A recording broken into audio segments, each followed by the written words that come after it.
Hi, everyone. Welcome to the Northern Kentucky Spotlight podcast presented by CVG. I'm your host, Sarah Brookbank. Today on the podcast, we are joined by David Clegg and Allie Clegg-Patelunas of Allie's Walkabout, who share how they grew the business that Allie founded when she was just 9 years old into a thriving organization that now employs over 30 people. On NKY Work, we are joined by Janet Piccirillo of Greater Cincinnati's Collegiate Connection and Robert Shindell of Intern Bridge, who showcase their Total Internship Management Workshop happening on December 4th, which gives businesses insights into starting internships and co-ops and all of those awesome programs. Thank you to our podcast sponsors, CVG, our title sponsor, C-Crew Consulting, our digital sponsor, and our episode sponsor, Haran. I also want to give all of our viewers and listeners a heads up that we are taking a brief break for Thanksgiving later this month, so there will be no podcast next week, but we will return in December. Now, let's go meet our members of the week, hear from our sponsors, and Nancy and I will be back with this week's guests. Why would you travel to England? For football. To go or not to go? That is an easy question. To visit the land of Shakespeare. To take in all the sights. Authentic fish and chips. To experience arts and culture. 2 words, British Open. To visit my family. Same reason I go anywhere. For a pint of beer. To start my trip through Europe. Whatever your reason, there's no better time than now.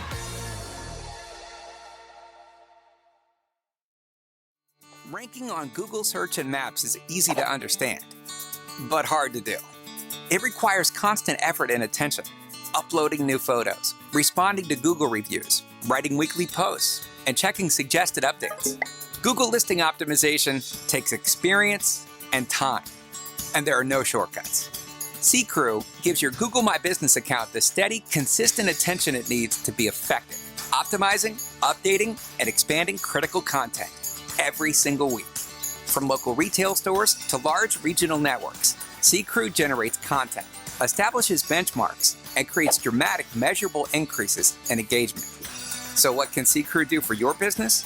More calls, more clicks, more clients.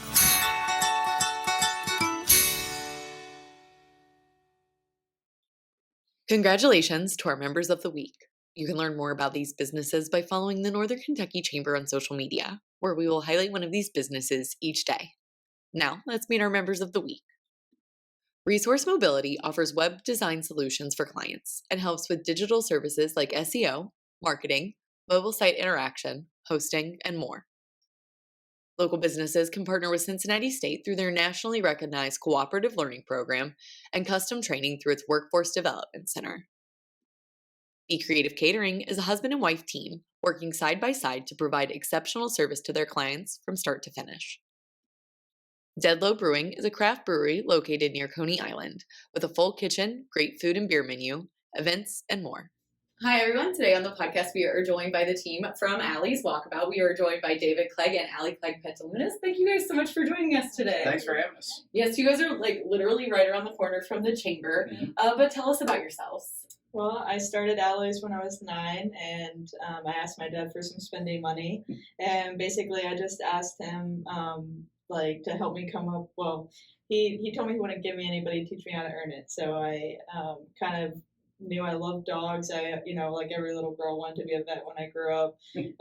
So he helped me come up with some brochures that I went passed around the neighborhood to walk dogs. And that day I got a client. They said, come back when you're done handing out your brochures. And me and my little brother, we came back to their house and we walked their dog Cody. We walked him around the block and we came back and they gave us $3 each. And we got to go buy ICs all on our own. And we thought that was the best thing ever. So we would call them every time we wanted to get ICs. So they would say, can we walk Cody today? That was their ATM. Yeah. So we would call and say, can we walk Cody today? And they were always so nice to us. And I mean, they were they knew it was inspiring us to do more. So we go walk Cody. And slowly that started to turn into other neighborhood dogs, other people at our church. By year 3, we built a free website that literally Allie's Walkabout was 20 characters into the URL. And somehow we were one of the first hits on Google when you looked up dog boarding in Northern Kentucky. Well, see, the the reason it's Allie's Walkabout, we didn't have a fenced-in yard. So we literally walked dogs 4 and 5 times a day. Yeah. And so she was just going out walking dogs in the neighborhood. And then I think the Kinneys were our very first in-home care. Yeah. So we watched Cody. They said, can she come over the weekend? We're going to see our son at college. Can she come over this weekend and make sure he has food, water, and gets out? 9 years old. I'm not really comfortable with her going into an empty house. Why didn't Cody just stay with us? That was the beginning of where we are. Yeah. So then once we started getting, strangers off the internet, we kind of had to take it a little bit more seriously. It wasn't just friends that we knew of. And so I think year 4, I used my savings to build a fence in the backyard. And that was when I knew she got it, because she had saved like $5,000. And she wanted to, can we put a fence in the backyard? I said, well, if you want to make a capital investment in your business, you can do that, but it's going to wipe out your savings. And at 12 years old, her response was, yeah, but it's going to make it so much easier. And then the follow-up to that was, and we can take more dogs. And now, I'm sure Mom did. But now, fast forward, you guys have like a new space that you guys have moved into a couple of years recently, and you have a huge range of services. Yeah. We started with boarding and then moved to boarding and daycare, and then when we moved into our last property, it was a 12,000 square foot facility. And we started doing grooming in that facility, and then eventually started partnering with a trainer. So now we're on 4.5 acres, and we built our facility, so it's perfect for our needs. And so we are able to do like the best version of the care that we've always wanted to do, basically. So we have Mason kennels, which are like little dog rooms, basically. And then we have 4 indoor yards for daycare and boarding dogs. So all the daycare and boarding dogs get mixed into groups together, divided by size and temperament. And then our grooming room has we have our own grooming space. Everything's all in one spot, because in the last place we were moving from room to room to do different things for grooming. So it wasn't a great setup. And our training area is now separate from our building, so they have their own facility of their own, and they're able to have classes, and they have their own parking. It's so much better. Yeah. Absolutely. Yeah. That is incredible. When you were 9, did you imagine that this is where you guys were going to be? That this was going to be the family business, and you guys were going to be winning awards? It was a parenting lesson. That's all it was. It was a parenting lesson, and for the first probably 2 or 3 years, my wife Mary and I just kind of waited for her to get tired of how much work it was. And I didn't realize how much pressure it put on our family to have the business in the house until we were in the commercial space. Yeah. Because if you were home, you were working. Yeah. You couldn't be home and relax. If you're home, you're working. And that was hard. I think it was hard, particularly on the kids, because it was just Allie at first, and then she recruited her older sister Audrey. And then as Simeon aged, recruited Simeon. And then as revenue would come in, the revenue got to the point where Mary and I sat down and we said, we've got to start running this like a business. The kids can't just get all the money, because there was a lot of revenue coming through in the 4th year. For little kids, Yeah. Right now, Allie's has evolved to be a pretty well-known company in Northern Kentucky. I drive past your location all the time. I know friends that use your all services. And one of the things that you guys really like to do is try and take the stress out of the situations for families, especially when it comes to boarding and when it comes to grooming. I know you guys wanted to talk about that. Can you talk about how you guys do that? Well, with the boarding, we do, for daycare and for boarding, we do evaluations. We ask the people to bring their dog in. Let's see how they do in our off-leash care environment, because off-leash care can be very stressful on a dog if they're not used to being with other dogs. And it doesn't mean the dog's a bad dog. It means our environment isn't the right space for them. So like our training partner, Jim Deviney with 4 Paws, his wife Marilyn does in-home care. So if a dog doesn't do well with us, we'll refer him over to Marilyn, and she'll come over and take care of the dog. I'm going to say 20-ish% of dogs we're not a good fit for. It's just too stressful, too much high energy. And to Allie's point before, where she said, we put them with similar size and similar speed. Like we've got a yard we call the calms, and they're just completely chill. Nobody's really playing. They're just walking around sunning themselves. But then we have schmediums, which are small mediums, right? Super high energy bouncing off the walls. So you've got to be a good handler to be able to manage that energy and keep it. We always tell people between 1 and 10, we're trying to keep energy level with boarding and daycare down around 6 and below. We want them to blow off steam and blow off energy, but we also don't want it to get out of hand. Mm-hmm. And then Allie's got a whole grooming philosophy that she uses. Yeah, with grooming, it's kind of bizarre because the state of Kentucky, like many states, does not require that groomers have any kind of actual training. Like there's no level of training that you have to have in order to call yourself a groomer. You could just watch YouTube videos and that's that, and you can start a business. And we figured that out fairly quickly. So I got sent to Nash Academy, which is a grooming school in Lexington, where you literally groom every day. You have an instructor that goes around and that's a master groomer. Yeah, which is a crazy achievement in and of itself. But basically, you're learning all the different types of coats. You're learning how each breed may act, what kind of health concerns.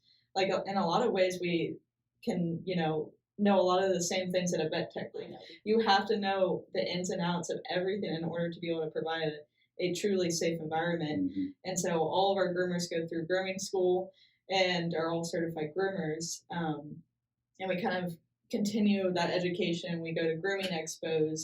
One of our big goals right now is if we reach, our certain number in the grooming room, then we're going to fly all the groomers out to Vegas for the biggest grooming expo in the country. So hopefully we get there, but there's, there are definitely more groomers now in Northern Kentucky that, are starting to realize, there's a reason why it's good to have that kind of education behind, what you're doing and why you're doing it.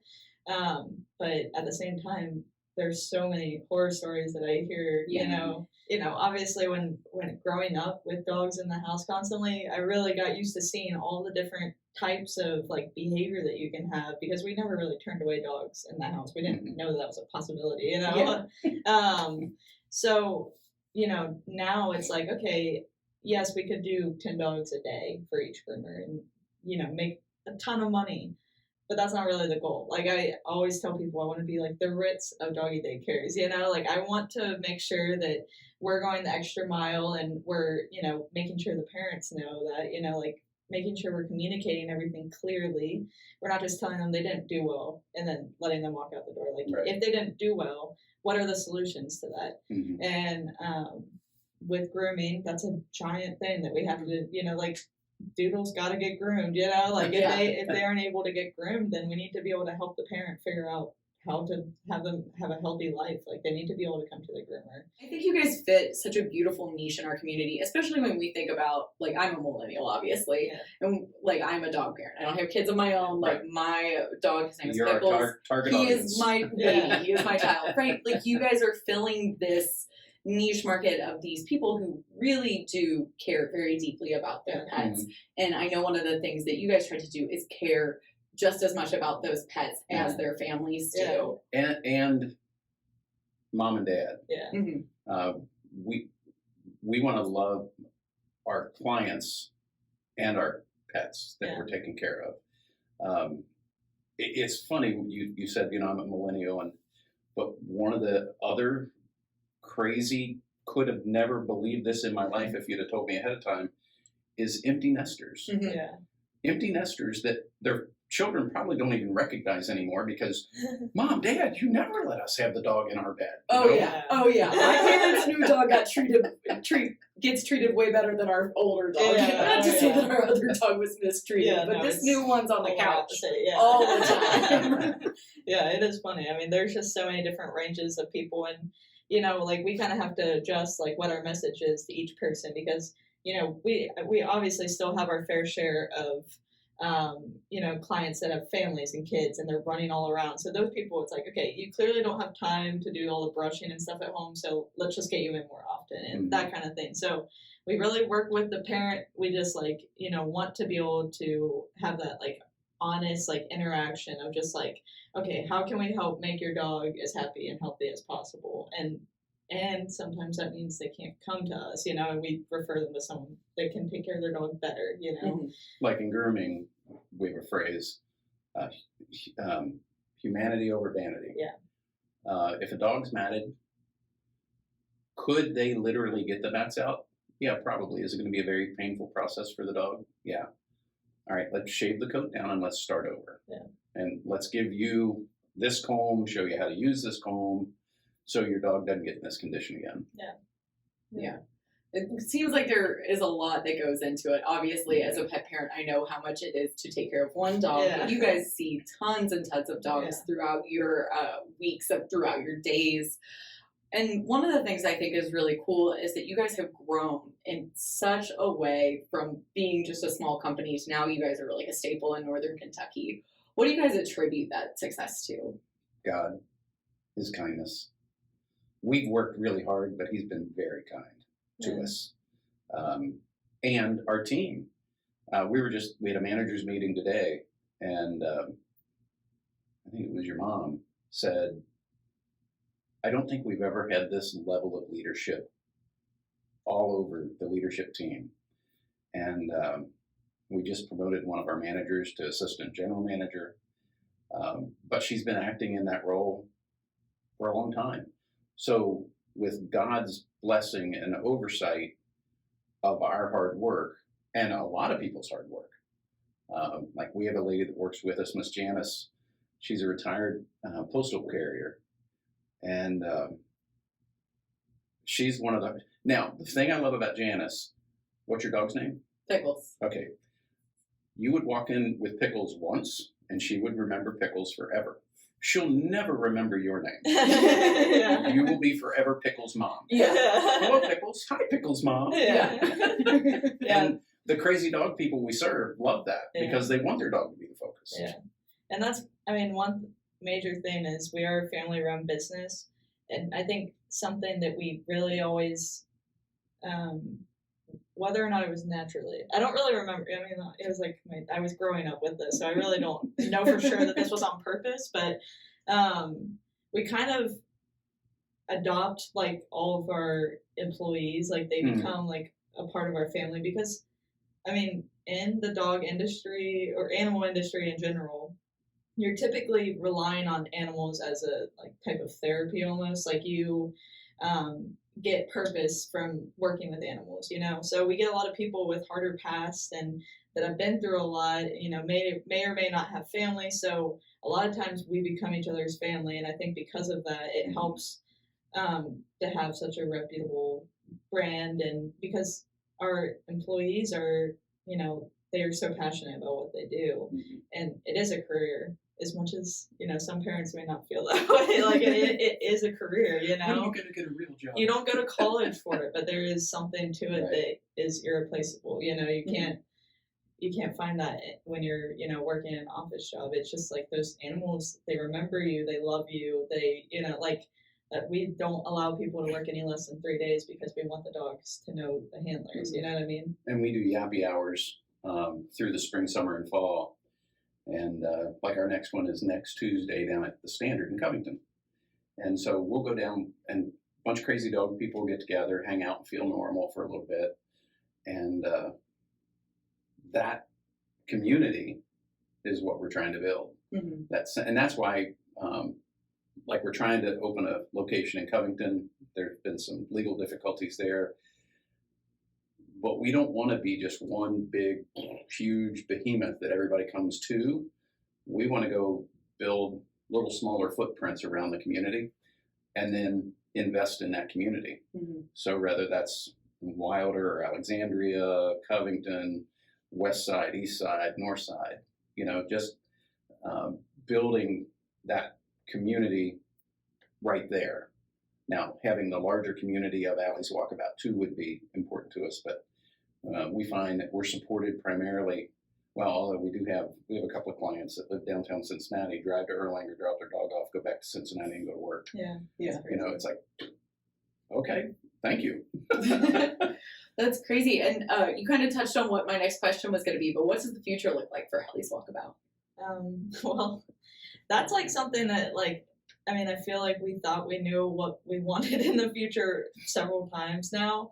It's something where when you have a small business, it changes a good amount just because of like the people that work for us. Like it's also like their future too. So, you know, it's really a matter of, I don't know, like you said earlier, God's plan, you know, we're not always able to just predict where that's going to take us. But I would love to, like, ideally have like 3 or 4 locations that I'm able to manage, but have, you know, general managers at each location where it's not necessarily like how it was when we were growing up, where we literally did everything. You know what I mean? It's also helping other people that maybe never saw themselves having a career, you know, are able to now be proud of what they do and have something that they want to share with other people and are passionate about. And I think that we're starting to get on that path. You know, we're not always having a Clegg family member in charge. And you guys are finally going to be able to take one family vacation where you all get to go. We just went and visited with her in-laws. They have a lake house in Maryland. And so Mary, I, and Allie, and her husband Luke, we all went to Maryland for a weekend. It was wonderful. Yeah. And it was a tough weekend. Found out when we got home. But our manager said, no, we weren't going to call you. We wanted you to enjoy your weekend. We'll take care of it. Yeah. And that's the kind of people we have. Yeah. You know, like one of our managers, Grace, when she was approached by our general manager, Carolyn, about being a shift manager, she goes, I just don't see myself as a leader. And Carolyn said, this, and this are examples of how you're already leading. You're doing it. Let's go ahead and promote you into that position. Well, she's blossomed into a fantastic leader. And she actually plugged for, Leadership Northern Kentucky. She said, you were talking about something with the chamber, I think. And I said, yeah, Leadership Northern Kentucky. She goes, I'd be interested in going through that. So she's a young kid. I think she's 19 or 20 years old. Yeah. But what a great opportunity for her. Yeah. Well, thank you guys so much for coming on today. I really appreciate your time. I hope our viewers and listeners will check out Allie's Walkabout for all of their job needs in the future. Thank you. We're glad to be a member. Hi, I'm Nancy Spivey, Vice President of Talent Strategies for the Northern Kentucky Chamber of Commerce. On today's NKY at Work segment, we are going to talk about interns. And I'm joined by Janet and Robert. Janet, can you tell a little bit about your organization, GC3, and what you all are all about? Okay, well, I'm Janet Piccirillo. I'm the Executive Director of the Greater Cincinnati Collegiate Connection, more easily referred to as GC3. And the reason I am with you all today is to talk about one of our initiatives, which is related to internships. Now, GC3 is a collaborative of all of the regionally accredited institutions within a 60-mile radius of Greater Cincinnati. And we all work together on collaborative efforts. And one over the last several years has been an internship initiative. And one of the things we tried to do is to bring great workshop development, training opportunities to help companies develop internships and internship programs to the region, which is why I'm with you all today. Great. And I understand that Robert is helping with the workshop. Robert, tell us a little bit about yourself. Hi, everyone. My name is Robert Shindell. I am president and CEO of Intern Bridge. We are a research and consulting firm, and we focus in on, just like our name suggests, internships and all forms of experiential learning. Our primary focus is to help employers deliver, advance, and enhance their internship efforts. We want every employer to be able to deliver a meaningful experience, and that is why we are going to be in the Cincinnati area on December 4th for the workshop. Great. And tell me a little bit about the workshop, Janet. Well, the workshop is going to be an interactive full day experience. Robert is going to lead the activity. And it's going to focus on all aspects of internships, program development, how to start an internship program, or how to improve the one you already have, how to assess your company's readiness for that internship program.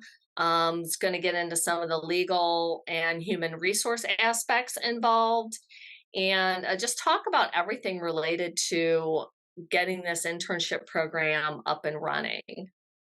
So as a Chamber of Commerce, we have about 1,700 members in our organization.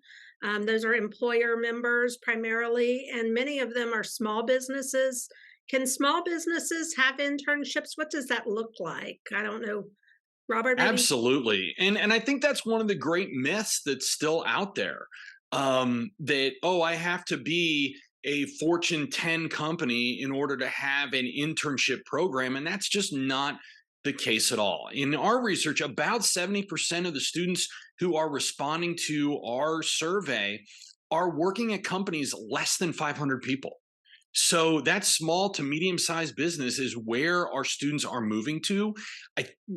Many of the anecdotal stories and follow-up conversations I have with students is that they're saying, you know what, I don't want to go to a huge company. I really want to go to a smaller company because I really enjoy the connectivity. And that's, my parents work at small companies and I've kind of grown up with that. So there's a real desire from the students to have a meaningful option for a small organization experience. And it doesn't matter whether you have 10,000 employees or 3, you can still host an intern and make it meaningful. And that's, our workshop covers the gambit from, small, medium, large, for-profit, nonprofit, public entities, private. We basically have 3 kinds of companies that attend the workshop, and it's those who have internship programs and want to make them better, as Janet mentioned. On the other end of the spectrum, those organizations that don't have an internship program at all and want to start one. And then the middle group is really a fascinating one because they will say things like, we hire interns, but we don't have a program. And I remember talking to one human resource director that says, I know we hire interns. I never know how many we have because they're all in their individual departments. And we want to get a better idea of how many interns we have, what's going on, so that we can make sure that the experience that each student is having is equitable. Because we're using this as our talent pipeline starting point. We don't want our talent pipeline to start after graduation at point of interview. We want this to start when a student is finishing their freshman year and they come in and do an internship, so that by the time that they graduate, they're ready to hit the ground running and they're ready to come into our company or our workforce just ready to go.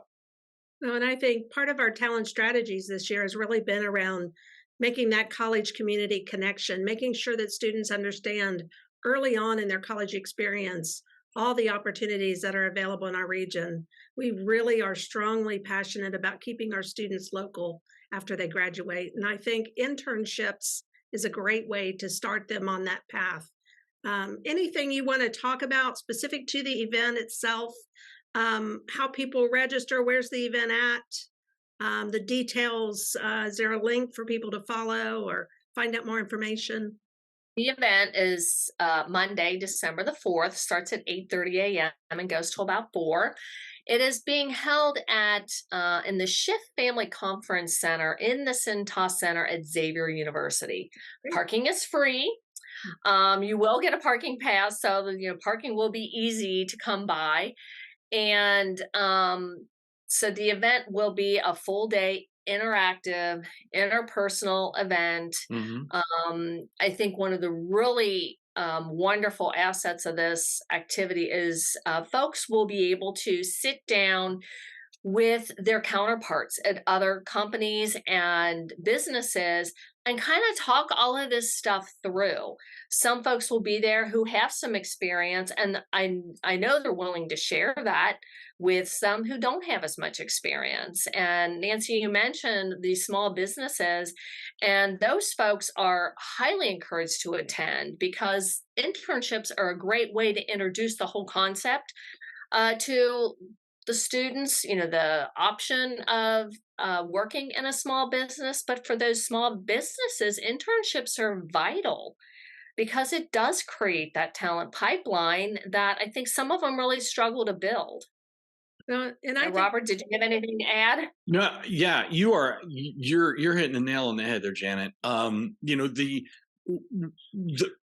It's not a presentation, and I will stress that this is a work with a strong stress on the word work, because folks will be working that day, and when they leave, they will have everything that they need to hit the ground running the very next day in developing the structure and the environment that they need to have in order to deliver that experiential internship experience or co-op or practicum or whatever word that you use. Even student teaching is a form of experiential learning. So school districts, again, we've, over the last almost 15 years, we've had just about every type of company attend a workshop in different parts of the country. And at the end of the day, you have all the tools that you need. And we lay it out, and we actually roll up our sleeves and do that work there together, so that when individuals go back into their workplace, they've not only been trained, but they've also been trained to be the trainer for others. Yeah, it sounds like a great opportunity, and it's also wonderful, I think, this partnership between Intern Bridge and GC3, so that we are capturing the different universities all together, instead of as an employer going to each university separately and trying to figure out a good workshop that I can attend. So I appreciate the collaboration. Certainly appreciate you all coming on the podcast today. Look forward to further discussions and seeing everyone in December. Folks can register through a website. There is a link to the registration piece on the GC3 website. That's gccollegiateconnection.org. It's on our events page, right on the homepage. And also, there are several of our members, our colleges and universities, who are reaching out to their current contacts and their employers, and they also are sending out information about registration. So, when you mentioned the connection between the chamber and higher education, this is a perfect example of how the business community and the chambers and the higher education industry can work together to really have a positive impact on the Cincinnati region. Great. Appreciate the work. Thank you. Thank you. Hi, I'm Shannon Schumacher, Account Executive, Kentucky Market Leader. At Haran, we champion bold innovation to help employers and individuals thrive. As an industry thought leader, we explore new horizons in healthcare, benefits, employee engagement, and wellness. We work harder to deliver all the strategic benefits, planning, and execution you expect from a true partner. And we do it with laser focus on your short and long-term outcomes to help manage your benefits while improving your employee experience.